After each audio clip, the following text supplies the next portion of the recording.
টুকটাকি দুষ্টমি তো বাচ্চারা করে। তো আজকে হচ্ছে আমরা বাসায় রেখে গেছিলাম, কারণ অনেক বেশি ঠান্ডা ছিল, আর যেহেতু রাতের বেলায় প্রোগ্রাম ছিল এই জন্য হচ্ছে আজকে আমরা নেই নাই।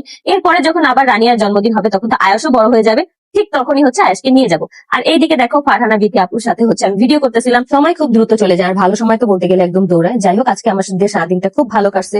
রানিয়ার জন্মদিনে এসে আখির সাথে ফারহানা বিথির বেশ খাতির দেখা গেছে। দুজনকে একসাথে হাসাহাসি এবং ছবি তুলতেও দেখা গেছে। সোশ্যাল মিডিয়াতে এই ভিডিও প্রকাশ হওয়ার পরে অনেকেই বলছে আখি আর বাংলাদেশের আম্বানি ফারহানা বিথির তো বেশ খাতির জমেছে। তাহলে কি আখি এবার ফারহানা বিথিকে হাতে দিতে যাচ্ছে, আর ফারহানা বিথির মাধ্যমে কি আহাত তিশাকে এবার শিক্ষা দিতে যাচ্ছে? তাই কি আখি রানিয়ার জন্মদিনে এসে বাংলাদেশের আম্বানি ফারহানা বিথির সাথে খাতির জমাচ্ছে? তো ভিউয়ার চলুন বিস্তারিত কি ঘটনা ঘটলো এখন ভিডিওর মাধ্যমে জেনে নেওয়া যাক। তো আমাদের ছোট্ট রানিয়ার জন্মদিন, তো আমরা যাওয়ার পরে অনেকক্ষণ অপেক্ষা করার পরে রানিয়ার দেখা পেলাম, আর তার আগেই হচ্ছে অনেক সেলিব্রিটিদের সাথে আমাদের দেখা হয়ে গেছে। বলতে গেলে এক ছাদের নিচে সবাই একসাথে অনেক বেশি মজা করছি আমরা, আর সাথে তো আড্ডা খাওয়া দাওয়া তো আছেই। মাঝে মধ্যে এরকম 2-4টা অনুষ্ঠান একদমই মাস্ট, কারণ হচ্ছে আমরা সবাই অনেক পরিমাণ ব্যস্ত থাকি, যার কারণে আমাদের কখনোই একসাথে দেখা বা কথা বলা হয় না।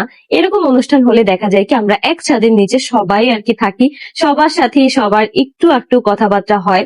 অল্প সময়ের জন্য থাকি, কিন্তু তারপরও সেই সময়টা কিন্তু খুবই মূল্যবান। এই ভিডিওতে তোমরা যতগুলা মানুষকে দেখবা সবাই কিন্তু নিজে ইনকাম করে, আর দিন শেষে আমাদের নিজের ইনকামটা কিন্তু খুবই প্রয়োজন, কারণ নিজের একটা আত্মসম্মানেরও ব্যাপার থাকে। অর্থাৎ দিনলিপি পেজ থেকে তোমরা 10,000 থেকে 1 লাখ টাকা পর্যন্ত ইনকাম করতে পারবা ঘরে বসে। অবশ্যই তোমাদেরকে সময় দিতে হবে, ধৈর্য ধরে তোমাদেরকে কাজ করতে হবে। কুইন্স অফ গোপালগঞ্জ গ্রুপে জয়েন হয়ে তোমরা তোমাদের কাজ বুঝে নিতে পারো। আর এখানে কিন্তু তোমরা অনেক আপুদের রিভিউ দেখবা যারা হচ্ছে কাজ করে টাকা উপার্জন করছে, কি কি কাজ করে টাকা ইনকাম করছে সবকিছুই কিন্তু তোমরা A to Z জানতে পারবা। যে সকল উদ্যোক্তা আপুরা আছো তোমরা কিন্তু চাইলে কুইন্স অফ গোপালগঞ্জ গ্রুপ থেকে সেল কোড নিয়ে তোমরা তোমাদের প্রোডাক্টের প্রচার করতে পারো। এই আপুটা অনেক কিউট ছিল, আর রিয়া হচ্ছে তার সাথে ভিডিও বানানোর জন্য অনেক বেশি এক্সাইটেড ছিল, কারণ রিয়া অনেক বেশি পছন্দ করে আপুকে।